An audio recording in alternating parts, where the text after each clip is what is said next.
So the reason I'm doing a Kickstarter is because,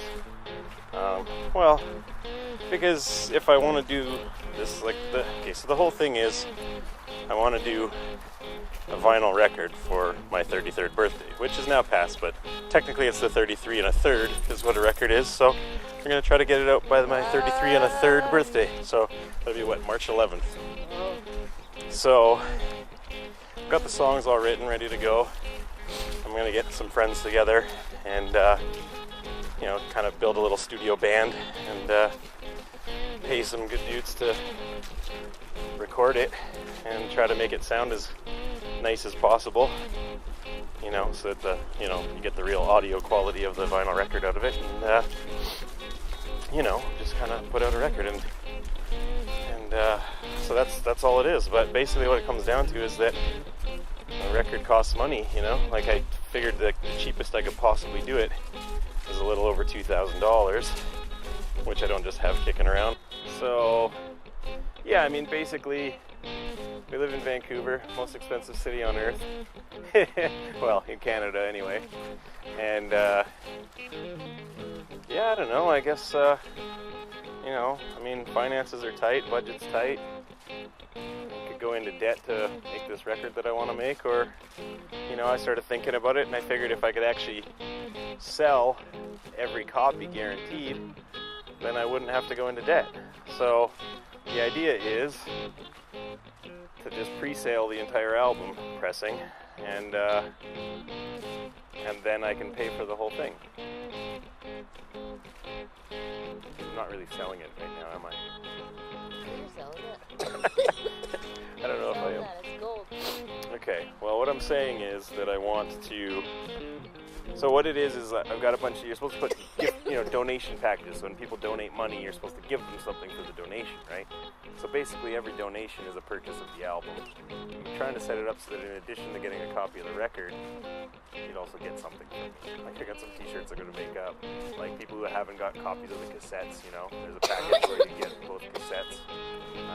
And a few other things, trying to make it kind of interesting. Maybe I'll draw some comics, custom comic drawings and stuff. Some of the other random things I can do. So yeah, I don't know. I think I'm going to try to make it worth everybody's while to support the record, and hopefully it works out. So the record is called Local Beer, and it's sort of not really about beer at all. It's kind of more about not even localism, because it's sort of about Western Canada, like Western Canadian experiences in general. So it's more regional than local. But I just kind of used local beer as kind of a thing to focus on. The whole idea of shopping local has been around since I was in junior high, I remember people starting to talk about, the World Trade Organization, all that kind of stuff, and anyhow, so shopping local is like kind of a long concept. Eating local is one of the more newer things that's come along, and somewhere along the way, craft beer has really started to take off, especially here in BC. So I kind of just sort of took my love of beer and the way that beer for me is always sort of tied to live music, and I kind of used it as a symbol for the whole concept of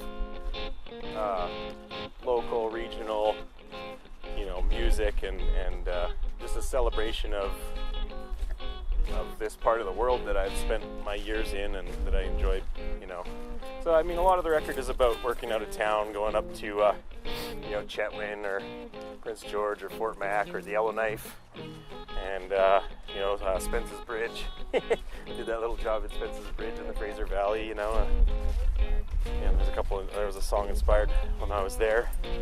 Yeah, so a lot of it's about traveling and being on the road, and that whole struggle of being a working class person and having so much of your life experience tied to trying to earn money and pay your bills, but and sort of the struggle that comes along with that. Seems to be kind of a theme. That's sort of where my blues come from, I guess. And what else? And then I've got a couple songs that are really kind of in memoriam songs about friends and family members, and a couple of love songs as always. And, it's sort of just about life experiences, but you know, a little bit of specificity towards, you know, West Coast living or Western Canadian living, you know, and working class experiences, I guess. So, you know, I just thought that, you know, beer being such a working class thing, being tied to my music, and just sort of like Vancouver being a big part of it, but also my hometown, as a celebration of my hometown in there, Prince Rupert. Dot, what's up? And and what else? And just like Canada in general, the North, you know, there's definitely like a celebration of the northern way of living that doesn't get enough credit. The beauty and the nature and the, you know, the kind of dichotomy of, you know, making your money in some, you know, earth-raping industry, but then turning around and spending your free time celebrating that same nature that's kind of, you know, being exploited, right? There's hints of that in there. So it's a complex thing. It's just about my life experiences. And anyway, I think it's going to be a cool record, and I think people will like it.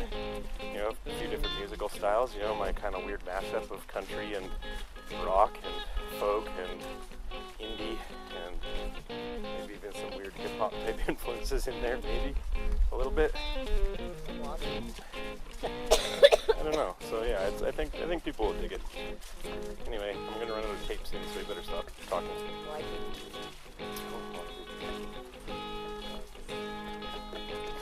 All right, I'm gonna stop now. Thank you for your interview. Trying to put this record out, and if you help me fund it, then you're just guaranteeing that it's gonna happen. So if you really believe in what I'm doing, then I suppose I'm asking you to, yeah, buy the record before you know, pay for it before it ends up in your hands in a couple months. We're gonna do it real fast, so it should be out in March. So, you know, pay for it now, get it in March. That's about it. I feel like it could work. So yeah, pay my bills, buy my record. By Jordan Pond. Weekday Yardsale. I guess I haven't actually said what I am yet. Weekday Yardsale. That's me.